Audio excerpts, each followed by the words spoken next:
నమస్తే, welcome to our channel.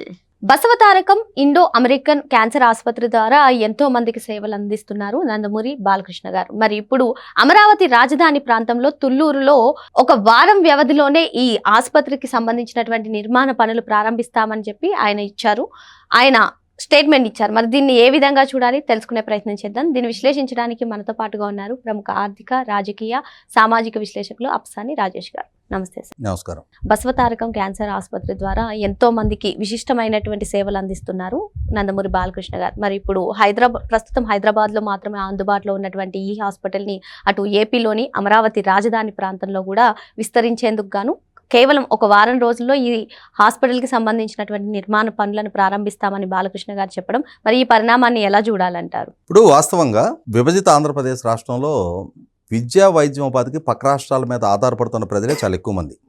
ఇవాళ హైదరాబాద్లో ఉన్న బసవతారక క్యాన్సర్ హాస్పిటల్ దగ్గరికి వెళ్ళి అక్కడ ఉన్న ఇన్ పేషెంట్లు కానీ అక్కడ ఉండే అవుట్ పేషెంట్లో కానీ ప్రతి 100 మందిని వాళ్ళ ప్రాంతీయ మూలాలు ఎక్కడ ఉన్నాయి అని చెప్పని కనుక మీరు ఎంక్వైరీ చేస్తే కనీసం 50 to 60% ఆంధ్ర ప్రాంతం నుంచి వచ్చిన వాళ్ళే ఎక్కువ మంది ఉంటారు.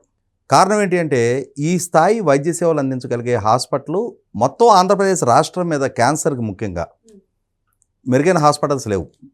మా చిన్నతనంలో ఎవరికైనా క్యాన్సర్ వచ్చింది అనగానే మెడ్రాస్ అడయార్ క్యాన్సర్ ఇన్స్టిట్యూట్కి వెళ్ళాల్సి వచ్చేది. ఇంకా అంతకన్నా వేరే ఆప్షన్స్ లేవు మొత్తం ఆంధ్ర ప్రాంతంలో. తర్వాత రోజుల్లో హైదరాబాదు ఈ Indo American cancer hospital develop అయిన తర్వాత ఒక రకంగా డెడికేటెడ్ క్యాన్సర్ హాస్పిటల్ అంటూ మొత్తం తెలుగు జాతికి ఇదొక్కటిగానే నిలబడింది. అంటే వేరే కార్పొరేట్ హాస్పిటల్స్ వేరే ఉన్నాయి. ఇంకా ఇండో అమెరికన్ ఆంకాలజీ అని చెప్పని ఇట్లా రకరకాల హాస్పిటల్స్ ఉన్నాయి. కానీ డెడికేటెడ్గా క్యాన్సర్ ట్రీట్మెంట్ కోసం అది కూడా ఒక ట్రస్ట్ ద్వారా నిర్వహణ జరుగుతా no profit no loss basis మీద నిర్వహణ జరిగే హాస్పిటల్ ఇది. ఇటువంటి హాస్పిటల్ దశాబ్దాలుగా ఎన్టీఆర్ ట్రస్ట్ ద్వారా హైదరాబాద్లో నిర్వహణ జరుగుతూ ఉంది. ఈ హాస్పిటల్ ముఖ్యంగా అంతకుముందు డాక్టర్ కాకర్ల సుబ్బారావు గారు, డాక్టర్ కోడెల శివప్రసాద్ గారు, ముఖ్యంగా తెలుగువారు ప్రపంచ ప్రఖ్యాతిగాంచిన క్యాన్సర్ నిపుణులు డాక్టర్ నోరి దత్తాత్రేయుడు గారు, ఇటువంటి వాళ్ళందరి సహకారంతో హాస్పిటల్ బాగా డెవలప్ అయింది.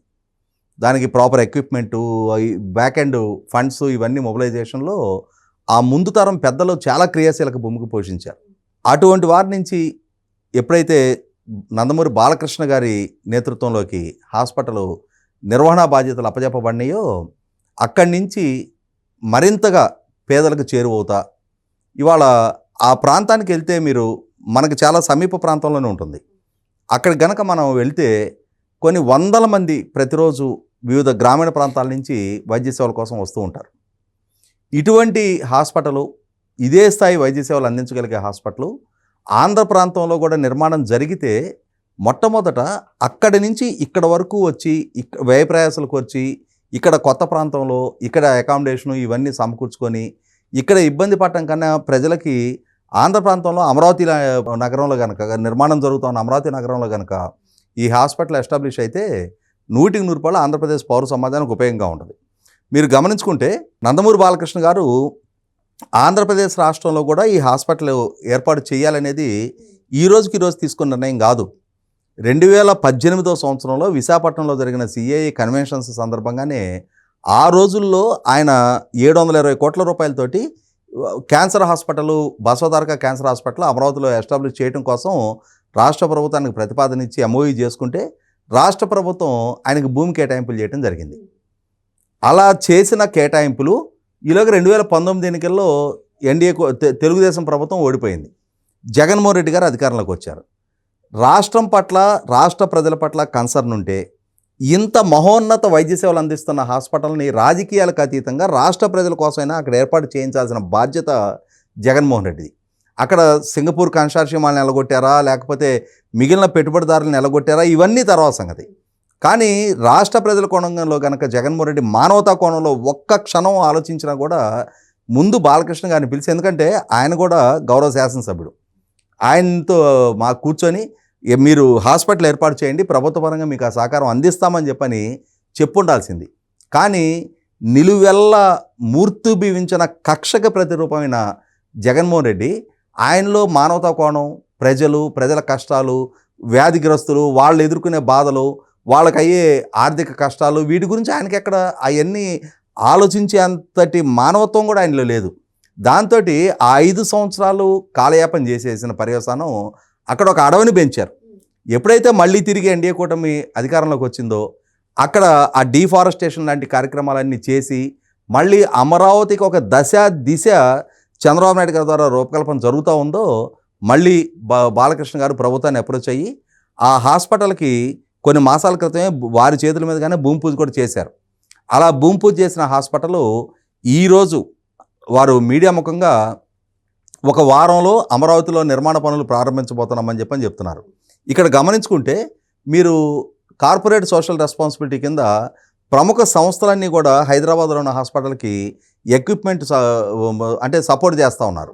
అంటే ఆ హాస్పిటల్ వాళ్ళు అందిస్తున్న సర్వీసెస్ పట్ల వాళ్ళు చారిటీగా no profit no losses basis మీద ఆ హాస్పిటల్ని దశాబ్దాలుగా నిర్వహిస్తున్న తీరు పట్ల కార్పొరేట్ సర్కిల్స్లో కూడా ఆ హాస్పిటల్కి ఆ యాజమాన్యానికి ఉన్న క్రెడిబిలిటీ దృష్ట్యా అదే సందర్భంలో బాలకృష్ణ గారి గురించి కూడా ఇక్కడ చెప్పుకోవాలి. ఇక్కడ సినిమా నటుడుగా ఆయన్ని చాలా కాంట్రవర్సీస్ చుట్టుముడుతూ ఉంటాయి. ఆయనకి సరిగ్గా ప్రసంగించడం రాదు అని చెప్పని, యారగెంట్గా ఉంటారు అని చెప్పని, కోపం ఎక్కువ అని చెప్పని, ఇలా రకరకాల ఆరోపణలు ఆయన మీద చేస్తూ ఉంటారు. ఇన్ని ఆరోపణలు చేసేవాళ్ళు మరి